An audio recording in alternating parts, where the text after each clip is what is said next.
dans le nom puissant de Jésus. Je suis content encore d'être parmi vous. C'est dimanche.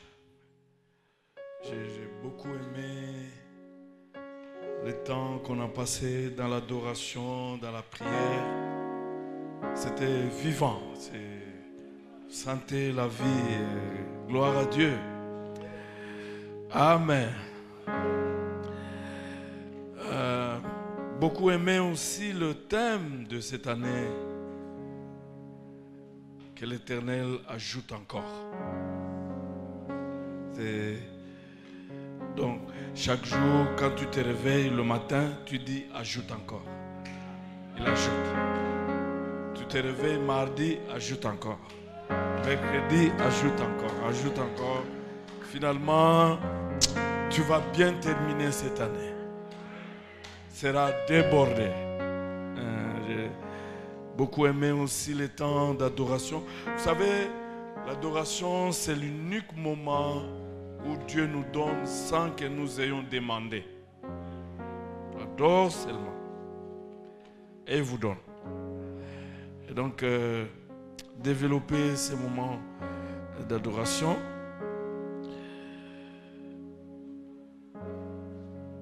Je vous invite à vous lever.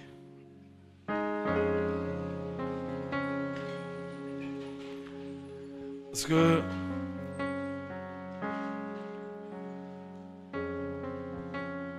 le thème qui m'a été indiqué, c'est à l'heure de ton adoration, Dieu ajoutera l'exaucement. Amen. À l'heure de ton adoration, Dieu ajoutera l'exaucement. Dans Luc chapitre 1er, verset 13. Et moi, j'ai reformulé ça de ma manière en disant: le Dieu d'exaucement est un Dieu de miracles. Alléluia. Est-ce que tu peux dire à ton voisin, à gauche, à droite, que le Dieu d'exaucement est un Dieu de miracles?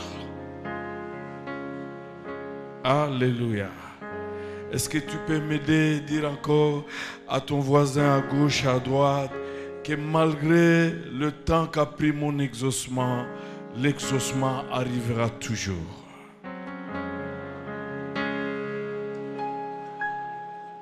Alléluia.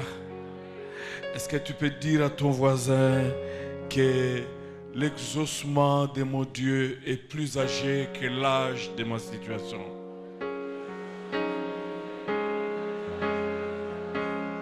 Alléluia.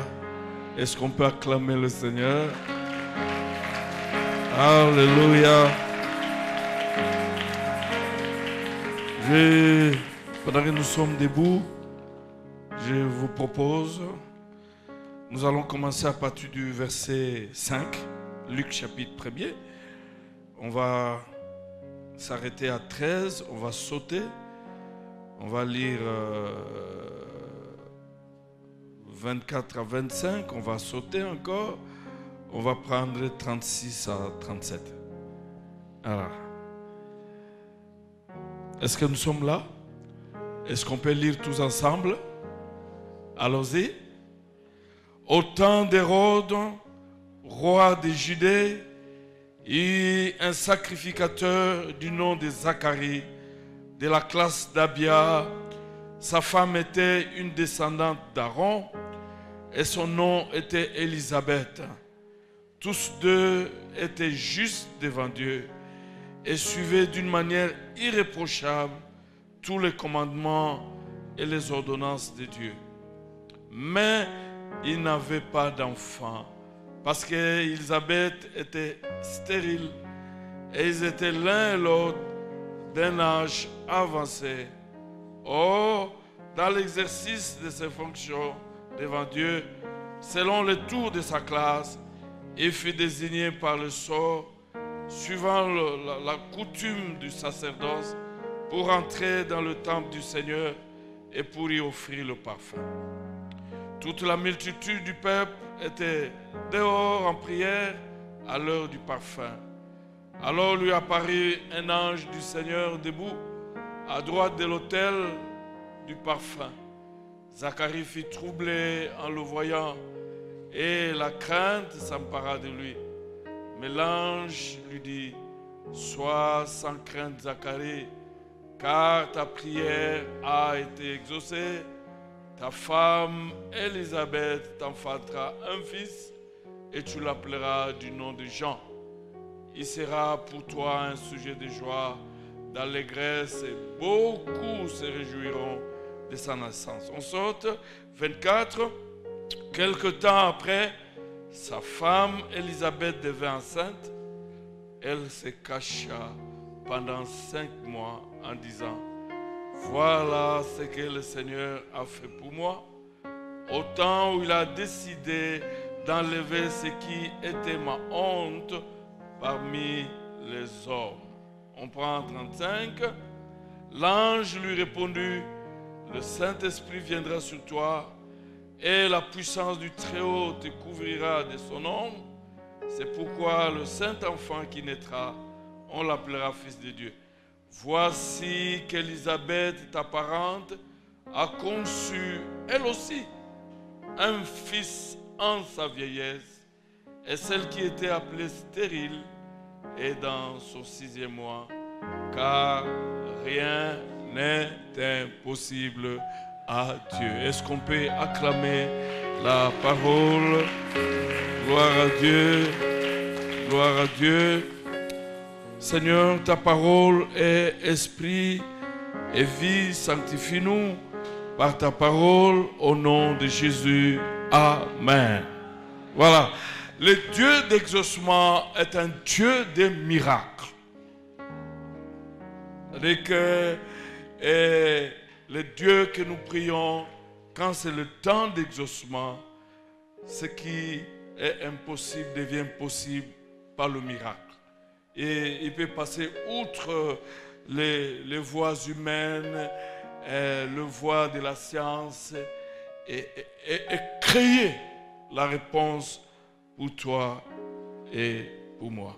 Donc, nous sommes là en présence, comme nous avons lu, d'un couple merveilleux.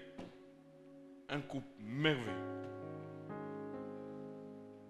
La Bible dit qu'ils étaient justes devant Dieu.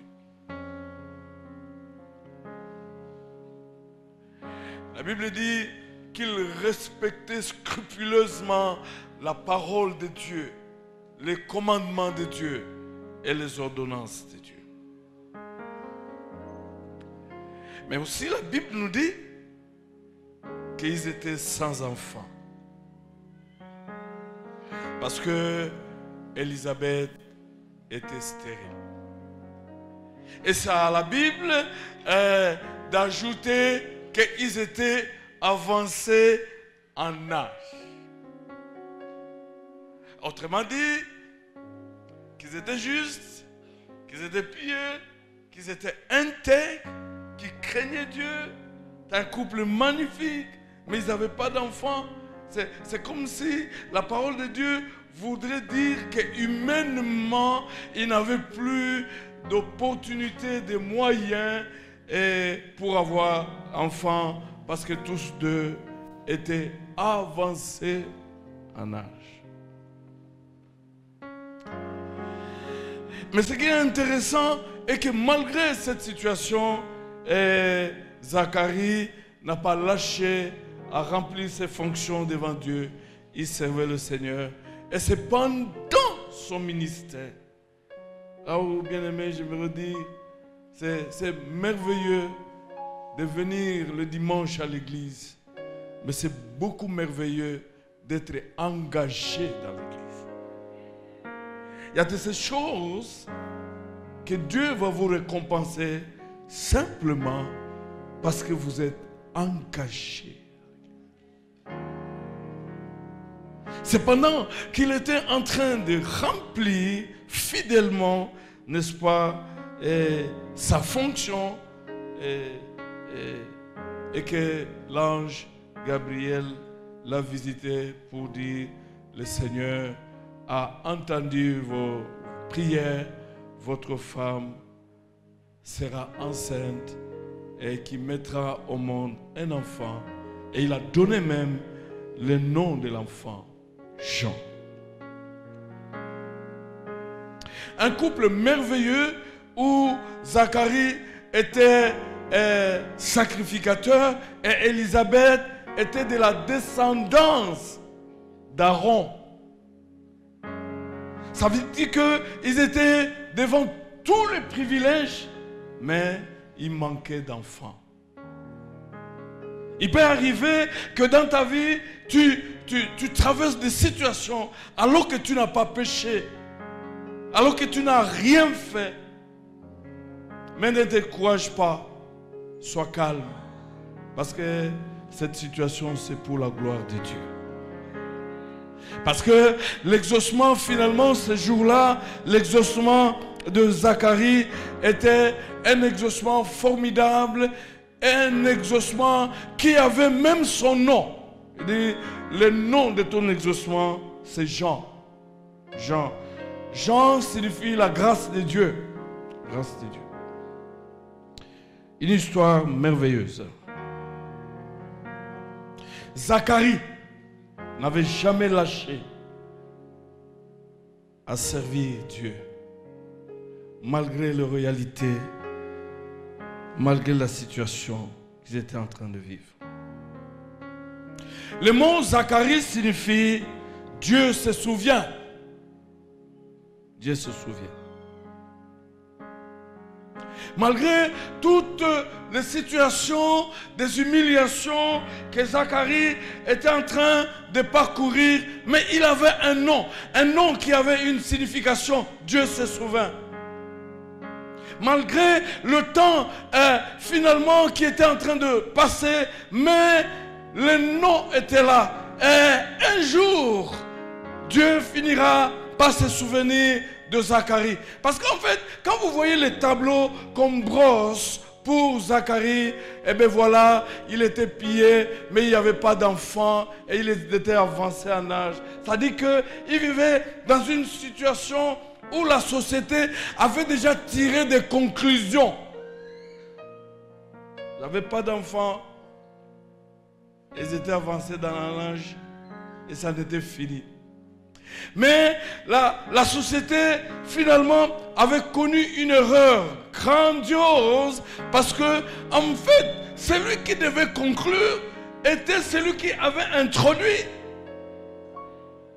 Alors que ce n'est pas la société qui avait introduit la vie de Zacharie. Celui qui avait introduit la vie de Zacharie, c'est Dieu. Et c'est celui qui devait aussi conclure la vie de Zacharie. J'aimerais dire à quelqu'un ce matin, tant que Dieu n'a pas conclu, tiré des conclusions dans ta vie, toutes les conclusions de la science, toutes les conclusions de la société sont nulles et non avenues. Malgré la situation que tu traverses, celui qui a introduit ta vie, il est en route et il viendra pour conclure. Malgré les situations que tu traverses, j'aimerais dire à quelqu'un, même si on a tout fermé, mais celui qui a la clé, quand il ouvre, personne ne ferme. Quand il ferme, personne n'ouvre. Tant qu'il n'a pas encore fermé, la porte n'est pas encore fermée. Tant qu'il n'a pas encore dit le dernier mot, il n'y a aucun mot. Malgré les mots et le qualificatif et le surnom.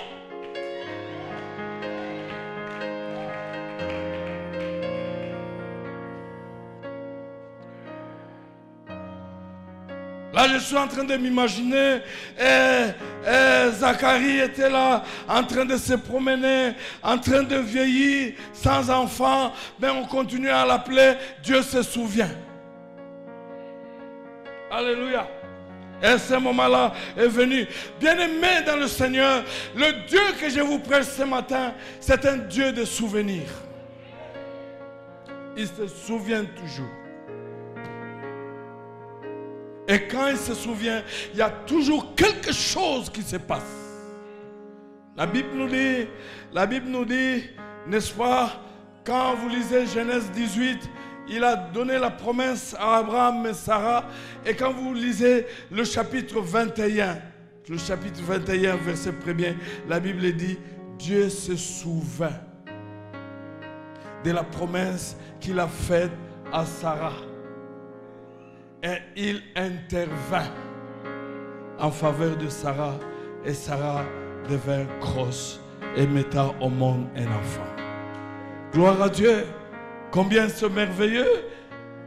Peut-être tu as l'impression que tu n'as rien. Mais est-ce que tu n'as pas la promesse de Dieu? Alléluia. La Bible nous dit que quand nous lisons Exode, le premier chapitre, le 22-23 verset, la Bible dit que le peuple d'Israël a pleuré en Égypte, a crié de souffrance. Mais la Bible nous dit que Dieu a entendu la prière. Il se souvint de l'alliance qu'il avait faite avec Abraham. Et il vit la misère. Et il délivra le peuple. Il se souvint. Dieu se souvint de l'alliance. Dieu se souvient de ses promesses. Dieu se souvient même de bienfaits. Je vois encore, voilà, je dis Exode chapitre 1er. Voilà, Exode chapitre 2, verset 24 à 25. Ce n'est pas chapitre 1er. La Bible nous dit que quand Ézéchias était malade jusqu'à la mort, Dieu a envoyé Élie, le prophète Ésaïe plutôt, pour lui dire, va dire à Ézéchias qu'il mette de l'ordre dans sa vie parce qu'il doit mourir. La Bible nous dit qu'Ézéchias tombait genoux par terre. Il commençait à dire à Dieu, souviens-toi Seigneur, que je marchais avec intégrité et fidélité. Souviens-toi de tout ce que je fais. Et il répandit d'abondantes larmes. La Bible nous dit que Ésaïe n'était pas encore arrivé au temple, que Dieu l'appela, dit retourne. Je me suis souvenu de l'intégrité, de la fidélité d'Ézéchias. Retourne. Va lui dire, je lui ajoute 15 ans. Alléluia. Je lui ajoute 15 ans. Il dit, je me suis souvenu de son intégrité. Je me suis souvenu de sa fidélité. Je me suis souvenu de ce qu'il a fait. Rentre. Dans la prière d'Ézéchias, il n'a fait que négocier avec Dieu en le rappelant de ce que lui a fait. Bien-aimé dans le Seigneur, qu'est-ce que vous faites à l'église? Qu'est-ce que vous faites pour Dieu? Dans l'église, tout le monde est utile. Il n'y a pas de spectateurs. Parce que quiconque a reçu Jésus-Christ a au moins un don spirituel. Tu es utile. Tu n'es pas un bon à rien dans l'église. Quand je lis toujours ce texte, je me suis dit, Ésaïe était en train finalement de préparer l'exhortation de la veillée mortuaire. Mais une exhortation qui n'a jamais prêché. Parce que quelque part, Dieu s'est souvenu de ce que Ézéchias a fait dans l'église. Il a marché dans l'intégrité. Quelle est la qualité de ta vie? Reste fidèle. Reste intègre. Même quand tout le monde est en train de faire de n'importe quoi. Là où tu travailles, là où tu étudies, dans le quartier où tu vis, reste fidèle et intègre. Parce qu'un jour, Dieu se souviendra de ton intégrité. Même si l'âge est avancé, le fiancé ne se prononce pas. Reste intègre et fidèle. Garde ta sainteté, garde ta virginité. Parce qu'un jour viendra, Dieu se souviendra.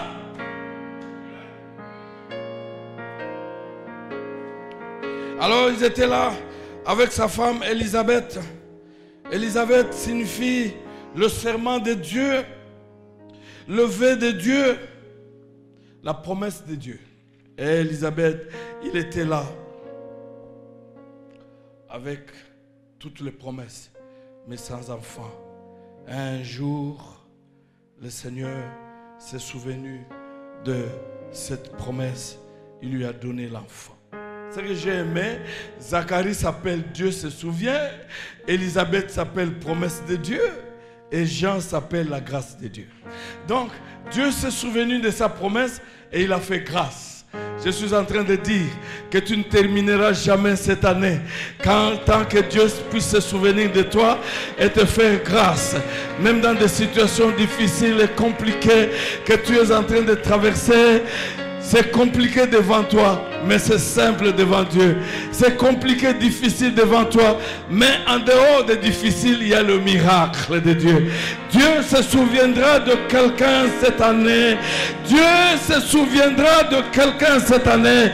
Et il accomplira sa promesse. Et tu trouveras grâce auprès de Dieu. Tu n'as rien à craindre. C'est un texte tellement intéressant. Et je vais tirer quelques leçons et puis on va passer dans la prière. La première leçon, chers frères, chères sœurs, je me rappelle d'une maman qui, quand on construisait l'église, elle a contribué pour une poutre. Et ce jour-là, elle n'avait pas d'enfant. Ce jour-là, elle est venue, elle a embrassé la poutre.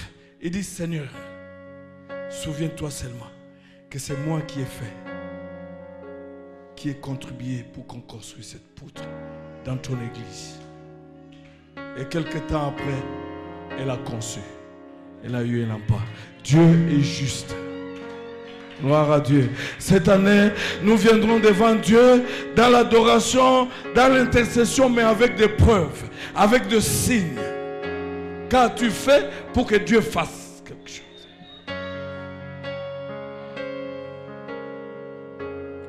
La première leçon que nous pouvons tirer, n'est-ce pas, dans ce texte, est que la prière est une semence qui ne meurt jamais. Est-ce que quelqu'un peut m'aider ce dimanche? Lève-toi là où tu es. Dis, ma prière est une semence qui ne mourra jamais. Est-ce que quelqu'un peut m'aider? Lève-toi. Lève-toi. On va faire ce genre d'exercice où tu parles à toi-même et dis, est-ce que tu peux m'aider? Tu peux m'aider pour dire 2-3 fois que ma prière est une semence qui ne mourra jamais. Encore une deuxième fois. Une troisième fois. Tu peux t'asseoir. Vous savez, le problème, c'est quoi dans l'église? Le problème, les gens prient, mais ils ne croient pas à leur propre prière.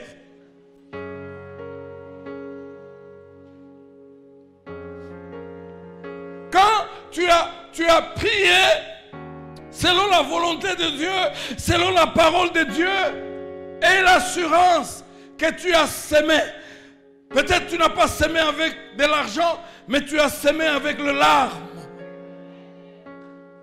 Oh, combien j'aime la prière de supplications qui sont comme des larmes qui ne tombent pas par terre, mais qui tombent dans le cœur de Dieu. Tu as semé. Tu récolteras un jour parce que la prière est une semence qui ne meurt jamais. Et l'exaucement de Dieu arrivera un jour. Et l'exaucement de Dieu, comme je l'ai dit au début, est plus âgé que l'âge de ta situation. Parce que Zacharie et Élisabeth étaient avancés en âge. Nous ne savons pas, ils avaient atteint quel âge, mais finalement, quand tu vois ce que l'ange dit à Marie, sa cousine, il dit, Élisabeth dans sa vieillesse. C'est qu'ils étaient plus vieux. Plus vieux. La deuxième leçon que nous pouvons tirer de ce texte, c'est la discussion qu'il y a eu entre l'ange Gabriel et Zacharie. Zacharie, finalement, vous savez, une situation qui a perduré, finalement. On devient incrédule, on ne croit plus. Vous voulez discuter. Discuter.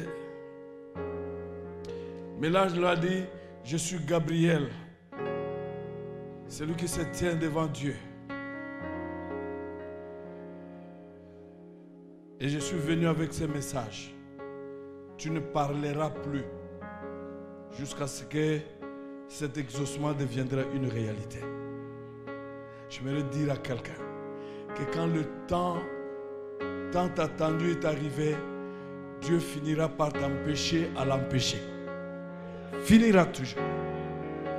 Parce qu'il s'est rendu compte que finalement, Zacharie ne comprenait plus rien. Il voyait le temps, il voyait l'âge, il commençait à discuter.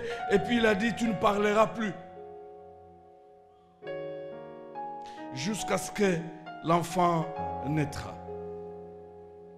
La troisième leçon que je voulais finalement donner ici est que quand nous venons au verset 36, j'ai beaucoup aimé ce que l'ange dit. Il dit, voici, Élisabeth, ta parente, a conçu, elle aussi, un fils à sa vieillesse, et celle qui était appelée stérile est dans son 6e mois, car rien n'est impossible à Dieu. Ça, c'est le verset 37.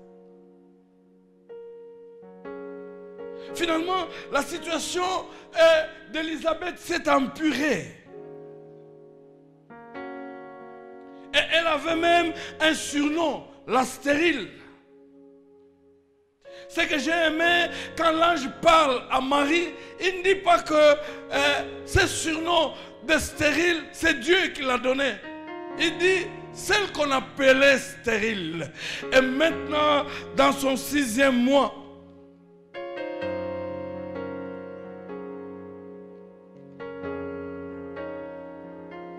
je me veux dire à quelqu'un, peu importe que les noms et les surnoms que les gens peuvent te donner, parce qu'en fait, la situation que tu traverses peut t'imposer un nom ou un surnom. Mais dans la société aussi où tu es en train de vivre, on peut te donner un nom en voyant ce que tu traverses comme vie.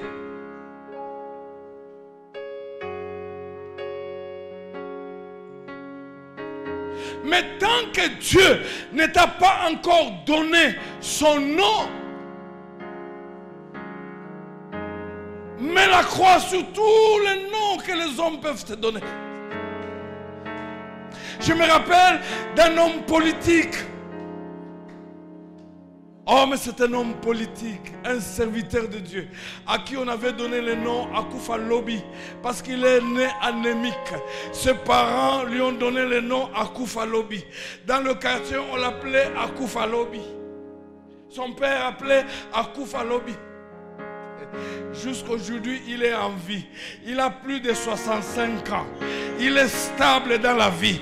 Ceux qu'il appelait Akufa Lobi sont morts. Mais Akufa Lobi est toujours en vie. Et il continue à être élevé. Peu importe les noms et les surnoms que les gens peuvent te donner, tant que Dieu ne t'a pas encore donné le nom, assieds-toi, sois en paix, sois calme. Parce qu'il est le Dieu qui donne des noms à des gens. Il donne des noms à de ceux qui sont sans nom.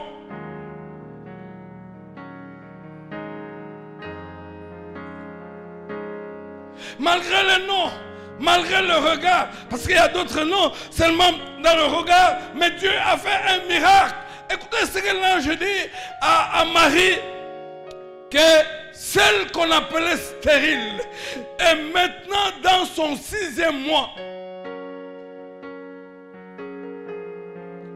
Dieu a fait que dans sa vieillesse, Élisabeth puisse concevoir sans la permission de ses moqueurs, ni l'intervention de la science.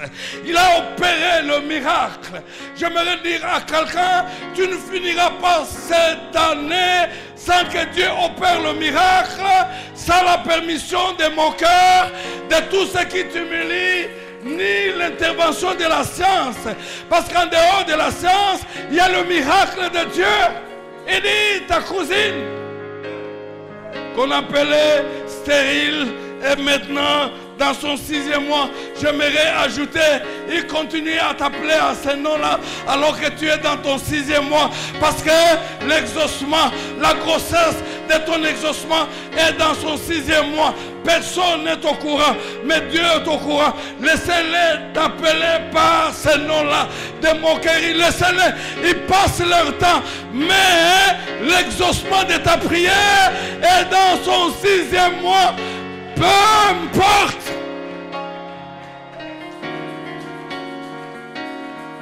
J'aimerais dire à quelqu'un, ne te laisse pas intimider, ne te laisse pas écraser par les noms que les gens te donnent.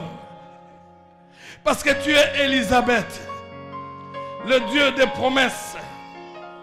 Il se relèvera à ta faveur. Et je prie que ce soit dans peu de temps.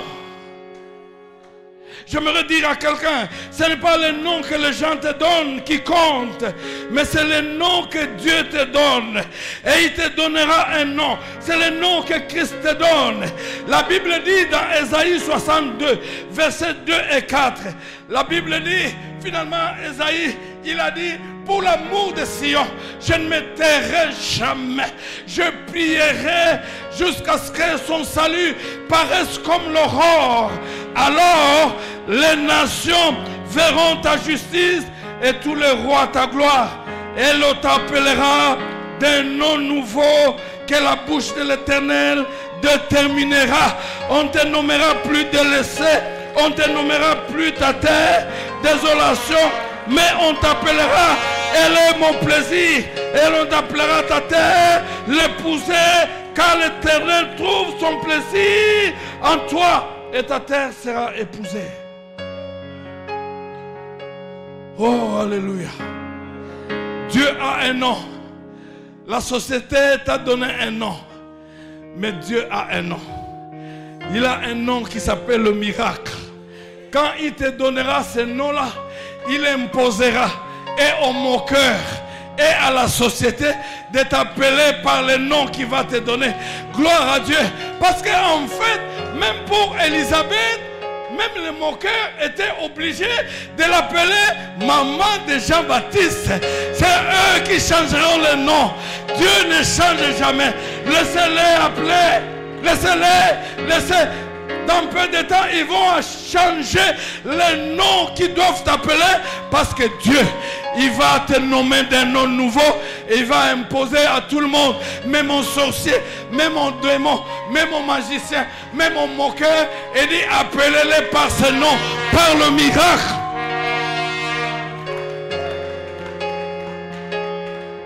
Gloire à Dieu.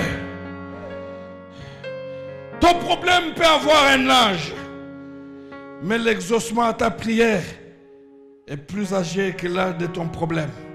Aux yeux des hommes, tu es dans ta vieillesse, mais pas aux yeux de Dieu. Ton âge semble être dépassé, mais cela ne dépasse pas Dieu. Aux yeux de Dieu, tu peux être dans ton 6e mois, après avoir enduré l'opprobre, ensemble en tant qu'un couple. Dieu a opéré un miracle. Il était dans son 6e mois. Quand ta grossesse atteindra le 6e mois, ceux qui se moquent de toi seront en retard. Alléluia. Est-ce que quelqu'un peut se lever, m'aider encore? Quelqu'un peut se lever, m'aider encore? Bien-aimé dans le Seigneur, tout l'entourage est en retard, alors que la grossesse de ton exaucement est dans son 6e mois.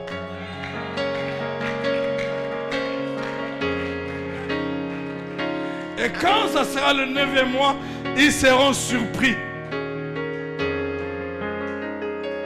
Est-ce que tu peux m'aider? Dites après moi 2-3 fois, mon entourage est en retard. L'exaucement de ma prière est dans son 6e mois. Tu peux répéter ça encore? Alléluia. Et l'exaucement de ma prière est dans son 6e mois. Dieu l'a révélé à Marie. Il dit, t'es mon cœur.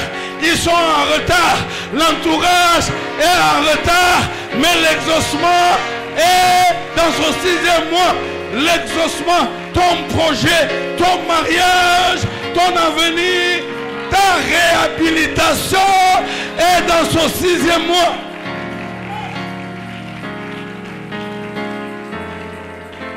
Peu importe ta situation, celui qui va conclure ton histoire, c'est Jésus-Christ. Tant qu'il n'a pas encore conclu, toutes les conclusions sont inutiles. Mais quand c'était le temps, les ennemis,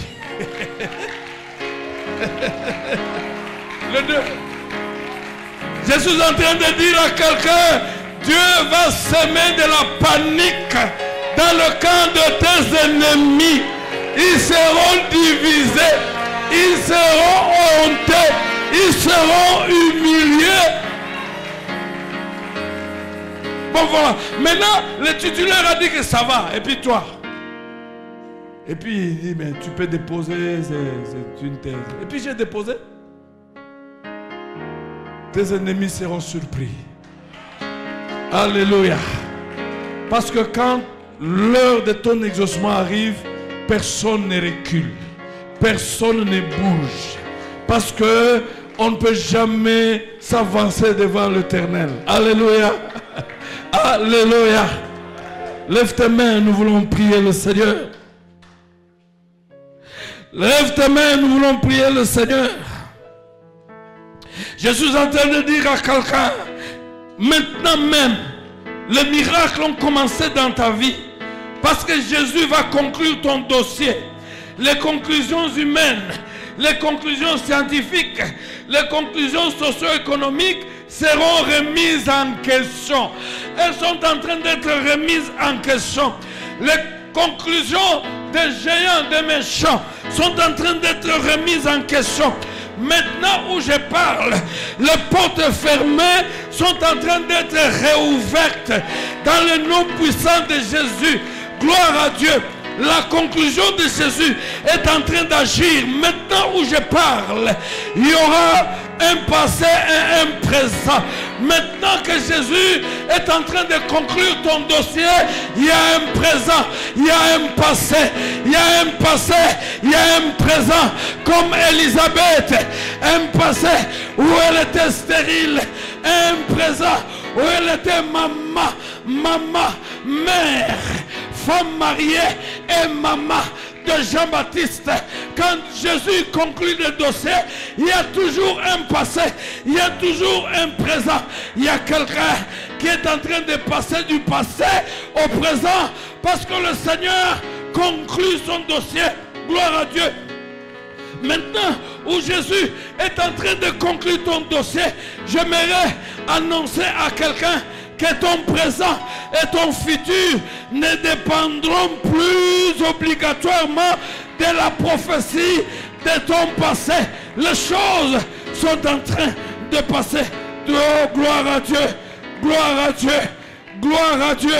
Non seulement Dieu a changé le nom d'Élisabeth, mais il a changé son nom en lui donnant un nouveau nom et en l'imposant à l'entourage, à la science, aux moqueurs, à changer leur façon d'appeler Élisabeth. Elle n'est plus stérile, mais la maman de Jean-Baptiste. Les choses sont en train de changer dans ta vie. On t'appellera d'un nouveau nom que Dieu lui-même va donner et il va l'imposer. Il va obliger à tout le monde, même à tes ennemis, il va les imposer ce nouveau nom. Alléluia. La femme qu'on appelait stérile est dans son 6e mois. Alléluia. Lève tes mains. Commence à adorer le Seigneur. Commence à bénir ce roi de gloire, le Dieu d'exaucement et le Dieu des miracles. Le Saint-Esprit est en train de faire quelque chose dans la vie de quelqu'un. Gloire à Dieu. Alléluia. Il y a un chapitre qui se ferme. Il y a un autre chapitre qui commence. Il y a un livre qui se ferme. Il y a un livre qui se ferme. Car c'est lui qui a introduit ta vie. Il s'appelle l'Alpha et l'Oméga. Il n'y a que lui qui peut conclure et clôturer. Et ce dimanche, il a décidé de conclure, de clôturer. Il est merveilleux. Il va merveiller. Gloire à Dieu. Je suis en train de bénir Dieu parce que le Seigneur est en train de faire oublier la honte de quelqu'un. Élisabeth a dit, voici le moment où Dieu a jeté ses regards sur mon nom pauvre. Alléluia. Et il m'a fait oublier ma honte. Élisabeth avait honte. Elle est allée même se cacher avec sa grossesse. Parce que dans la vieillesse,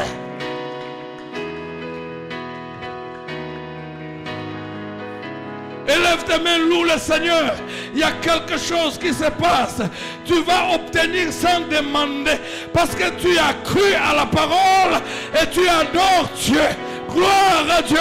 Élève tes mains et loue le Seigneur. Gloire à Dieu. Il a décidé de donner un nom à quelqu'un. Gloire à Dieu. Gloire à Dieu. Il a décidé de donner un nom à un célibataire, de donner un nom à un chômeur, de donner un nom à une stérile. Ce dimanche même, gloire à Dieu, le ciel s'est ouvert. Dieu est là, en train de semer le miracle. Dans la vie de quiconque croit, il a donné un nom nouveau à un diabétique, à un hypertendu. Il a donné un nom à quelqu'un qui souffrait du cancer. Il y a un nom nouveau. Désormais, même la science ne t'appellera plus diabétique. Parce que Dieu donne un nom nouveau. Il y a un miracle. Il y a un miracle. Si tu as la foi, tu accueilles ce miracle. Parce qu'il est le Dieu des miracles. Il est le Dieu d'exaucement. Il y a un nom que Dieu donne à quelqu'un qui était pauvre. Il devient riche.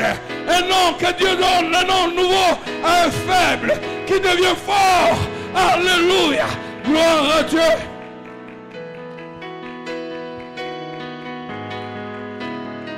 Gloire à Dieu. Gloire à Dieu. Continuez à adorer Dieu.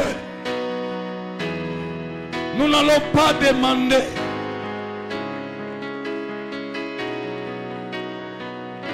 Mais nous voulons seulement l'adorer. Nous voulons seulement le bénir. Nous voulons seulement l'exaucer. Nous voulons seulement l'honorer. Nous voulons seulement le lever. Gloire à Dieu. Dieu s'est levé de son trône. Il est descendu. Si hier, il a rencontré Zacharie, là, en train de faire des sacrifices, mais il vient te rencontrer aujourd'hui. Je le déclare dans ces cultes, le lieu d'adoration des parfums. Il te rencontre. Il y a une bonne nouvelle pour toi.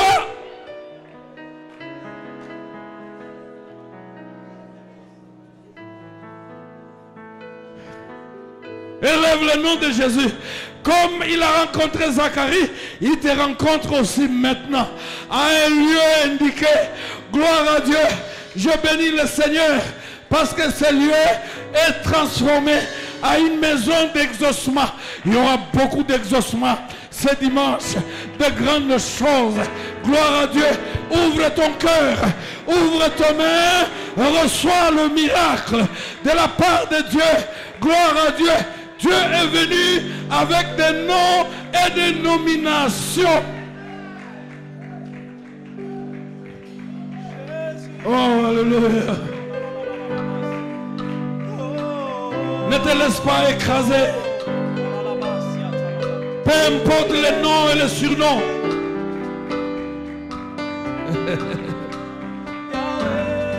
La Bible dit, il se lève le dernier. Et il s'est levé le dernier ce dimanche pour donner un nom à quelqu'un. Tu témoigneras dans les jours à venir.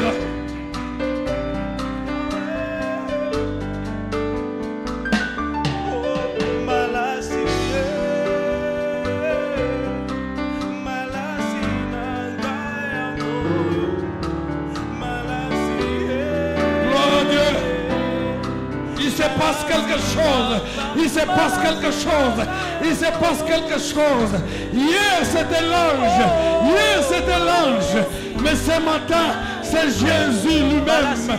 En personne, il vient, il touche, il vient, il parle, il vient, il libère, il vient, il guérit, il vient, il est là. Et il vient avec le nom. Alléluia.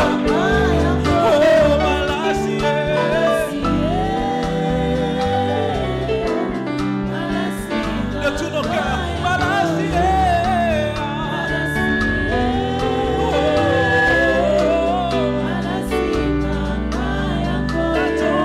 Quelqu'un va oublier.